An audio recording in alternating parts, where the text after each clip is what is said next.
Good morning, everybody. I'm Ed Parcaut, and I'm going through the wrong mic, so let's fix. Let's do it again. Good morning, everybody. I'm Ed Parcaut here with Mike Kelly, Real Estate Jerky Daily. Thanks for being here. We really appreciate you. And I appreciate you guys too. Today is Thursday, Rotary Day, and this will be the last time we're late for Rotary because of actually we're not because Mike's you're not president anymore, and neither am I. Yeah, and I'm not anything. I'm just a past president, and you're a immediate past president. Yeah, this is cool. No more directors meetings for you. You get to relax a little bit. I'm taking 3 months off. You won't see me for 3 months after the kickout. Okay, good. Yeah, I'm done. You're gonna be that drunk? No, I'm just gonna not worry about Thursdays. Sure. Going to the board meeting, going to the meeting. I get it. You know, for the you're president-elect, so you're go to all the meetings and the board meetings, and then you're president, you run all the meetings, and then your immediate past president, you still go to all the board meetings, and you got the president in, and usually the president-elect, so you feel like you have to be at the meetings, and now I don't feel that way. Good. Yeah, it was interesting being president-elect and sergeant arms at the same time. You know, I don't think I even find you. I don't know. Did you? Yeah, no. I don't know. It's your own fault. Yeah, it is. All right. What do you got today? You got anything? No. Well, I got little tiny stuff if you want to talk about it. Well, I have some tiny stuff too. Let's go first. Why don't you go first? Okay, let's go. Today is initial jobless claims and GDP. So initial jobless claims, gross domestic product. Yeah, the first quarter, another read of it. Okay. You know, they look at it first. It's interesting how many times they read that. Well, they want to see if it changes. Yeah.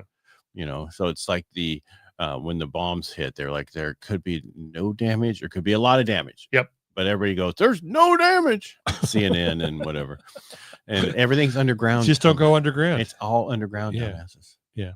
So, all right. They prefer Dumas's asses. Initial claims fell 236,000, down 10,000 from last week, which beat expectations. So that means less people went on unemployment. Yeah. However, continuing claims increased to 1.974 million, hinting at, again, a longer job search. Once you become unemployment, it takes a long time to find a job.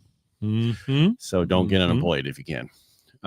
That's like one of my new clients. I didn't know this, but they got laid off from their job in March while we're talking, and they didn't tell me this, and they took another job. But that new job is a contract worker for this company. So this company they work for is out of Canada, and they pay all their people in the United States as contract. And I was like, okay, well, you're no longer an employee, because she kept saying, I'm an employee, blah, blah, blah. I go, no, you're no longer an employee. You're like the landscaper who comes and does the outside work for the building. Right. And I think she finally got it when I said it that way. But basically I said, the problem is you need to do at least a year, really 2 years, in order to be that way. Yes, she has a contract, but the contract says each one of them can cancel within 15 days. Right. So that's not really a good thing. Yeah. Banks don't like that. Lenders don't like that. No, they want consistency. So luckily her husband is getting a better job when they're moving and making more money, and they just have to pay off a credit card. No big deal. Cool.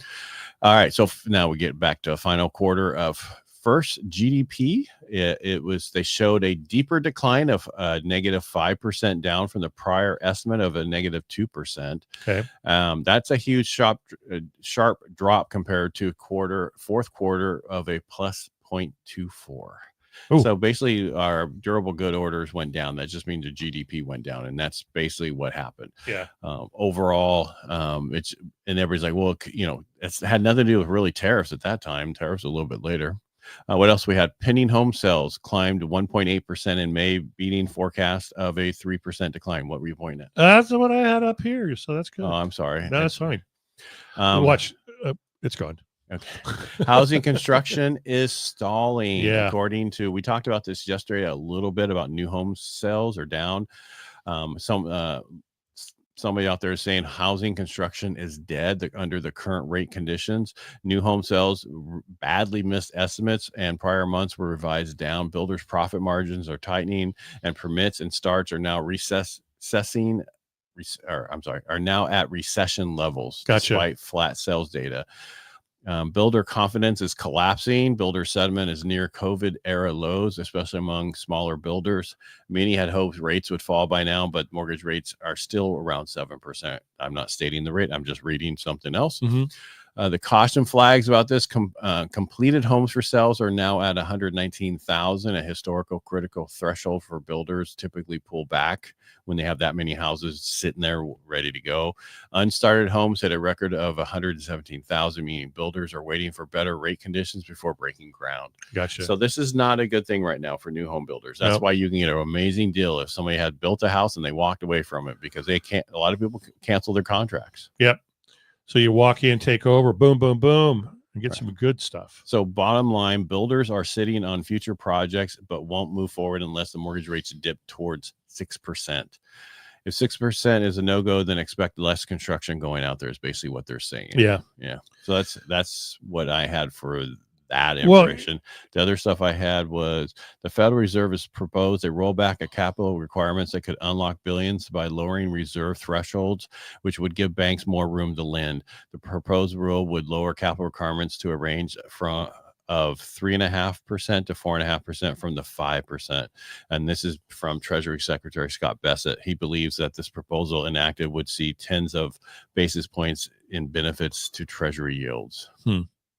10, so like nothing, hardly anything. Yeah. The other day you were talking and you were thinking that July 15th? you've got July 15th in your head. Yep. And, reiterate that, what you're thinking July 15th is going to withhold. Well, I'm thinking that the whole... Not withhold, but hold. The war with not Ukraine, but the other war, Israel and Iran was going to be over, which it is. It was a 10-day war, and now they're still in a ceasefire. Right. The tariff stuff, a lot of the tariff stuff will come out and say we have these plans in place, and we're going forward. There's 7 countries, the big ones. Yep. And once they have those, and then everybody's like, oh, look at the tariffs. Yeah. And then the big beautiful, or the big small beautiful, whatever that bill is, will be done by then. That's what I was thinking, and that's why I'm thinking it was going to get better. It could be July 30th, but I'm just thinking we got 4th of July next week, which, by the way, we're not here Thursday, Friday, because it's 4th of July week. Right. And I have something else going on that Thursday, Friday. What? So we'll be here from Monday to Wednesday next week, and then we'll figure it out the following week. You'll know when we show up. Yeah. When we're here. I'll tell you why after. Okay, cool. So that's what I was just thinking. So, but I could be wrong, but I have a feeling that's where it's going to be. Just like when everybody was saying, oh, we're going to wait till September to get better. And we kept saying, don't wait till September. It's going to get worse. It's going to get worse. And everybody waited, and it got worse. It got worse. There were a few people who were lucky enough to refi before the 18th, and then you were gone. You're gone. It sounds like yeehaw. Yeehaw. Yeehaw. Further real estate news. Massive ship carrying 3,000 cars sinks in the international waters. Ooh. That was one of my cars. Yeah, that's the one you ordered. Yeah. Okay. I can't get it now. Yeah. Actually, you know what? Speaking of that, go on Facebook Marketplace. Yeah. Everybody's selling everything. Yeah. I mean, things like cars, and they're giving discounts. People are hurting out there. They're selling all that stuff they bought during the pandemic when they had all that money. You can see that people are really hurting. Yep. Hi, Jennifer. Hey, Jen, what's going on? All right. Look, were you going to say something? No, you stole my thunder, and I tried to look for something else. Thunder. Well, in Bakersfield, it's interesting that the KGET TV says that the housing market in Bakersfield has continued to show an increase in supply, demand and prices through supply, demand and prices through the month of May, according to a new report. Bakersfield's housing market in April saw a 3.3% increase in demand and a 7.1 increase in supply. Break it down for me, because the numbers are throwing me off. Yeah, while the increase in demand has slowed compared to 6.6 in April, the rate of increase of supply has gone up almost 3%. And then they talk about a median house price of $900,170. So prices are still high, 120% higher than last year. 120. Oh, that's what. Yeah. Year over year. Yeah, whatever. So here's the thing: is Bakersfield is so close to LA. I mean, it's over the grapevine. It's a hop, skip, and a jump. So people who had lost their house could go to Bakersfield and live there, and commute until their house was done. That's a little far, but it's still they're used to a couple hours on the road anyway. Well, and with so many people still working from home, it's not that big of a deal. Right. Well, I was talking to somebody about that, and they're thinking in the future that more people are gonna not be in cities anymore, and more people are gonna be out in rural areas. A lot of the people who have money are looking for land to be away from people, and that what they don't understand is when they buy that land to be away from people, you're just closer to more assholes. It's true, because that's what I found out. It is true. That's exactly what I found out. Okay, and then CAR says that May's statewide median home price was $900,170, just like the KGET. I wonder where they got their news from. I don't know. KGET could have been here. Yeah. It looks like the House is trying to revive the National Coal Council. Really? Yeah, I don't know. Yeah, they're going to start giving it to kids, put in their stockings when they're really bad during Christmas. Yeah, I used to get that. There's a huge article on Housing Wire about is Zillow a monopoly? Lawyers are weighing in on the Compass lawsuit. Oh, and Zillow I don't think is a monopoly. Google is a monopoly, but Zillow I don't think Zillow is yet, because there is other companies. Well, you still you have Redfin, you have all the other little companies. Redfin's owned by Zillow. No, Redfin's owned by the R1, the mortgage company that then also has a real estate company. Oh too. yeah, that one. I'm not gonna say, they don't Blast pay us, off. so I'm not gonna say the name. So I mean, there's a lot of stuff going on out there. Bottom line is a lot of noise. Ignore the noise. Do what you have to do. Yeah. If people are moving and buying houses, no matter what time it's happening, it's just a lot less than what normally people have to think about why they're doing it. And that's what you have to do. You have to go through that process with them to help them understand why they're doing it and why now is the time to do it instead of waiting. Yeah. But there aren't very many better examples of that, not listening to the noise and just moving forward and selling lots of houses than Jennifer Stasio.